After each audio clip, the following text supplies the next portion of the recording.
Wednesday morning. Wednesday. I know, right? The middle of the week. And it's awesome. Yep, and that groundhog saw his shadow, so it's winter, man. Oh, it's boo. kind of dragging on. Yeah, we were Boo. talking yesterday about things that we do to soothe, you know? Yeah. And we didn't really mention sort of Hesed and God soothing. It was implied. It was implied, right? Well, it's one of those moments where it's quiet and implied. Right, and implied. God's Hesed, loving kindness, always there. Always there. Always there. Always there. And so what else? And what you know else? that I have lots of toys for soothing purposes. She has a billion little gadgets, all of them fun to play with. I love to play with stuff. But I was given a couple of years ago by a very dear friend. Hey, Jackie. Hey, Jackie. This thing, it's a cross. As you can see, it's not just a thing. A thing. A holding cross. I didn't even know it was called a holding cross. And it fits your hands just like this. And it seems like sort of dorky, like, oh, my holding cross. Because she was like, you know, she'd never used it. She's like, I thought you'd like it, you know. So, but it does sort of fit like right into my palm. Yeah, you can and there hold are times when I'm not, you know, it's not like there's certain times of the day when I use it, but actually it brings me quite a lot of comfort. It helps me focus, and I quite like it. Like holding it. Like holding it. And you know, what's weird is that even though my earliest days were in New Jersey, the Presbyterian church that I went to, there were not a lot of crosses. I can't even think of one cross. Really? Yeah. There was a cross on the old hymnal, on the front of the hymnal. Mm-hmm. Or was there? No, maybe it was on the spine or down at the bottom. It said the hymn book. Yeah. Yeah, a cross kind of, and maybe it was just because half my family was Scottish. There was a kind of feeling that a cross was sort of Catholic. Like, we knew Jesus died on the cross, but it wasn't a symbol that we had. Like, we didn't have one in our house or anything. No.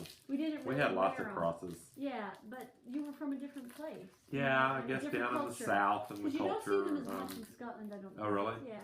So yeah, this is really good. So I think it's made of Sculpey, is what I'm assuming. So we're going to make holding crosses. I've already started. He's already started. Yeah, we've been warming up the, what is it called? Sculpey. Sculpey. We've been warming up the Sculpey. By sitting on it. We were sitting on it all week long like an egg. A hen sitting on an egg. We've been incubating. Oh, and I had a glass, but I think I took it away.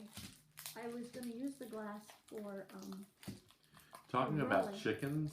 My sister raises chickens. I used to have chickens. She has she now has 10 chickens. Oh, that's a lot she of lost chickens. 2. So they can't get a dozen eggs. Like, you know, this is only 10 chickens. Right. Yeah, one chicken kind of got in the way of a dog that kind of got it. Oh, wow. And then she was driving home from work one day, and she saw this dog and chicken kind of up on the driveway, and she says, that dog has gotten one of my chickens again. And she was upset, but when she got close to him, the chicken and the dog were just sitting together sunning. It's just like, isn't that hilarious? When I had chickens, sometimes, like, my dog would be so good with them most of the time, and then sometimes she would just go nuts and like chase them and shake them and stuff. And you know what they would do? They would play chicken.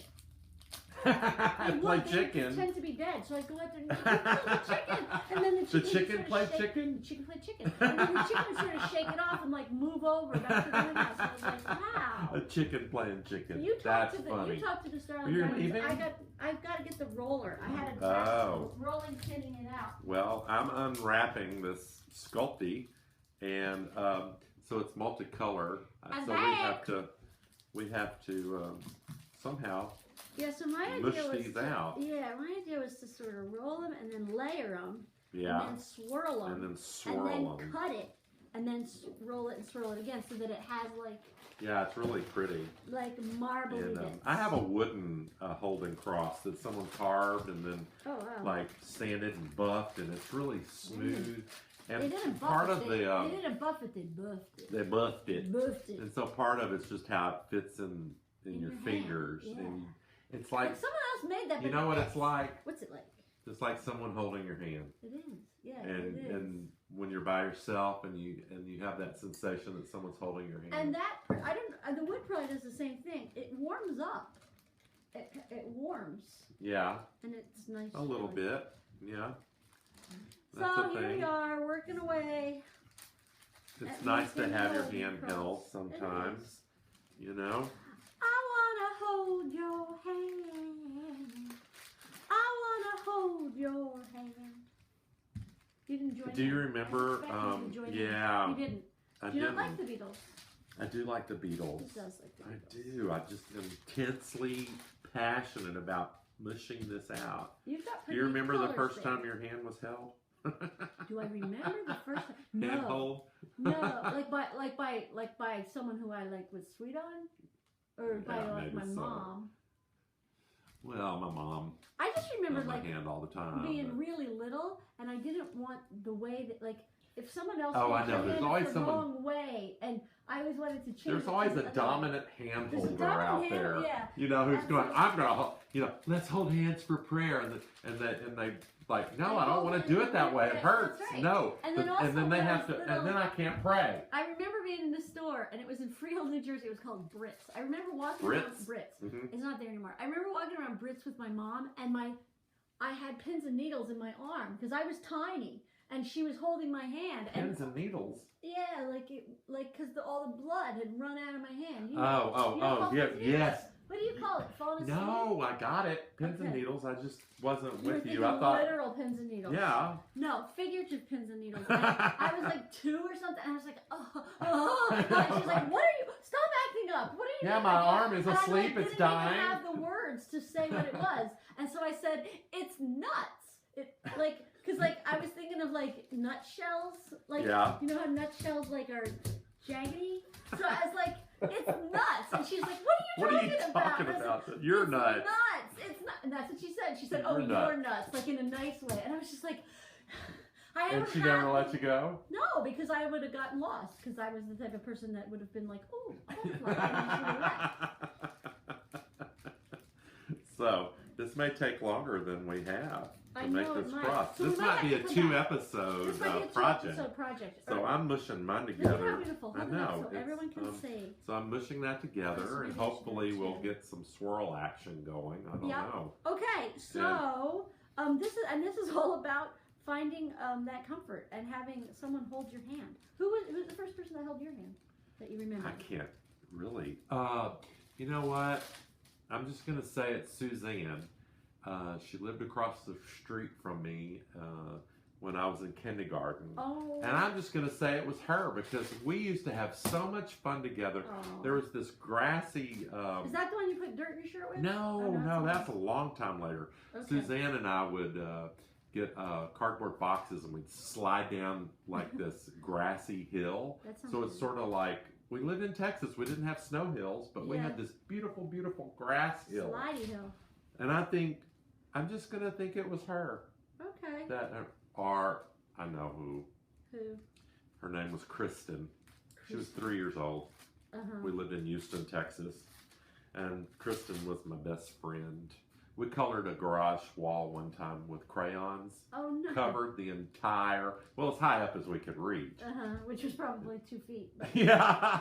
Yeah, that was a moment to remember. Did you get in big trouble? Yeah, we got in trouble, but... It was fun. It was worth it. I'm sure I held Kristen's hand too. I called her Piston because I couldn't say Kristen. Oh, Piston. And Piston would sometimes hit me and hurt me. Yeah. And my mother would go, "Why do you let her do that?" And I go, "Oh, Mama, I love Piston. I love her." I was a lover. Wow. Anyway. And you were 3? I was 3. Yeah, I remember that. 3 and 4. Anyway, look, see now, I'm getting the action. Yeah, I'm not doing it right. Look at this. Well, I don't think there's a right or wrong. Well, it's going to be beautiful though. And you'll have to come back and see what our holding crosses look like. Yeah, we'll have the holding crosses tomorrow. We will show and tell. Be thinking about hand holding and be thinking about comfort and think about ways in which that is made real. In the sense of not just imaginary comfort, not just the comfort that we trust is always there for us, but the things that actually do bring you comfort in times when you're not comfortable. Right, love you to bits. Hold your hands. Bye. Here, let's hold hands. Ah.